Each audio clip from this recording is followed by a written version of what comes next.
সাফা দলের কমিটিতে কারা থাকছেন, আজকেই কি পূর্ণাঙ্গ কমিটি ঘোষণা হবে?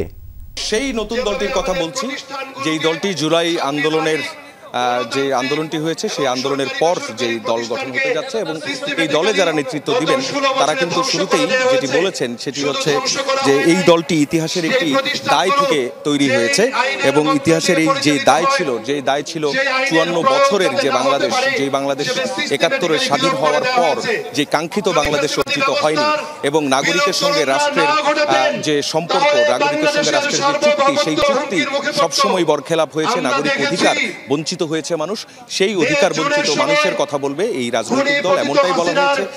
নেতা নয়, নীতি নির্ভর একটি দল হচ্ছে, সেটি বলা হয়েছে।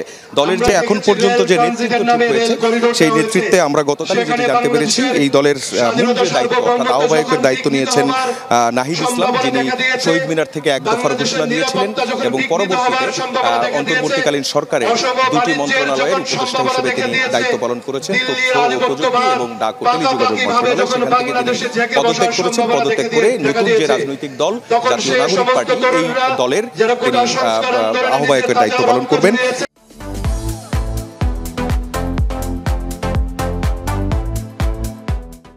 সিনিয়র যুগ্ম আহ্বায়কের দায়িত্ব পালন করবেন সামান্তা শারমিন। সিনিয়র যুগ্ম আহ্বায়ক আরেকজন আছেন আরিফুল ইসলাম আদিব এবং সদস্য সচিব হয়েছেন আখতার হোসেন। সিনিয়র যুগ্ম সদস্য সচিব তাসনিম জারা এবং একই সঙ্গে একই পদে আছেন নাহিদা সারওয়ার নিভা এবং মুখ্য সংগঠক হাসনাত আব্দুল্লাহ, তিনি দেশের দক্ষিণাঞ্চলের সংগঠনের সংগঠিত করার কাজ করবেন এবং উত্তরাঞ্চলে এই মুখ্য সংগঠকের দায়িত্ব পালন করবেন সার্জিস আলম এবং এই সবকিছু সমন্বয় করবেন যারা দুজন, তাদের মধ্যে আছেন নাসিরউদ্দিন পাটোয়ারি এবং যুগ্ম মুখ্য সংগঠকের দায়িত্ব পালন করবেন আব্দুল হান্নান মাসুদ।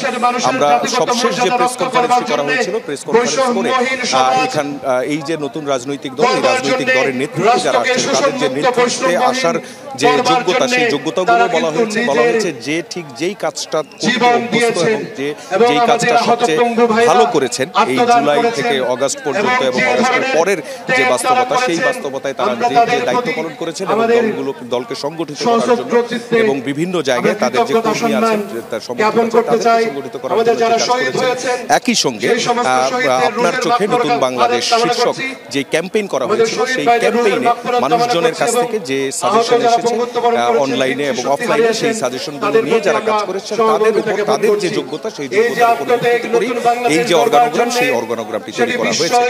আজকের যে আত্মপ্রকাশ আয়োজন, সেই আত্মপ্রকাশ আয়োজনে যেগুলো একদম শীর্ষ যে নেতৃত্ব, সেই নেতৃত্বের কথা বলা হবে এবং আরো একটি বিষয় যে এই যে আহ্বায়ক কমিটির অধীনেই কিন্তু ত্রয়োদশ জাতীয় সংসদ নির্বাচনে অংশগ্রহণ করবে এই জাতীয় নাগরিক পার্টি, এমনটাই কিন্তু বলা হয়েছে। এখন পর্যন্ত দেখছেন ঠিক আর কিছুক্ষণ পরই হয়তো বা এখানটাতে জনাকীর্ণ অবস্থা চোখে পড়বে। এর মধ্যে বিভিন্ন জায়গা থেকে যারা সমর্থকরা তারা মিছিল নিয়ে যে আত্মপ্রকাশের স্থল সেখানে। ধন্যবাদ সাফা, যুক্ত হওয়ার জন্য। তিথি রয়েছেন, লামিয়া তিথি, নতুন দলের আত্মপ্রকাশ ঘিরে সবশেষ প্রস্তুতির খবর আপনার কাছ থেকেও জানতে চাই।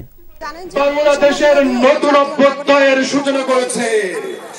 আমরা আজকের এই পবিত্র দিন থেকে মানিক দে এভিনিউ থেকে জাতীয় নাগরিক পার্টির আত্মপ্রকাশ অনুষ্ঠানের পূর্বে বলছি, ভবিষ্যতে বাংলাদেশের বিনির্মাণের জন্য, আমাদের প্রতিষ্ঠানগুলোকে সংস্কার করবার জন্য, আমাদের সকাল থেকে নাগরিকদের অধিকার সুরক্ষা করবার জন্য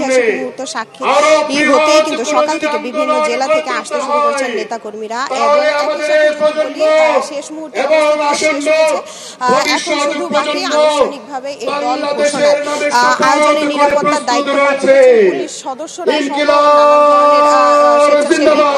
স্বেচ্ছাসেবী কর্মীরা।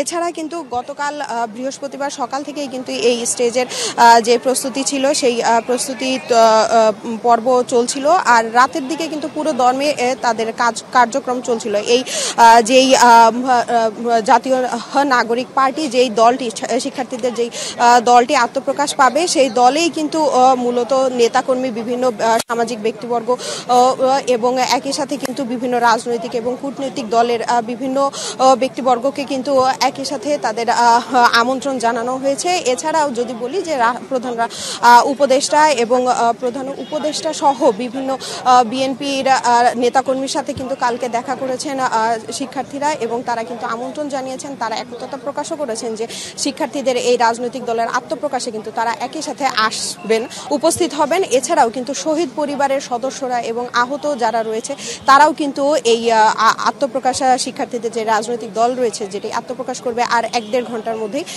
সেটিতেও কিন্তু উপস্থিত হবে। আর এখানকার শেষ মুহূর্তের প্রস্তুতি শেষ বলতে গেলে জুমা নামাজের পরেই মূলত সব নেতাকর্মীরা একে একে উপস্থিত হবেন। ধন্যবাদ তিথি যুক্ত হবার জন্য।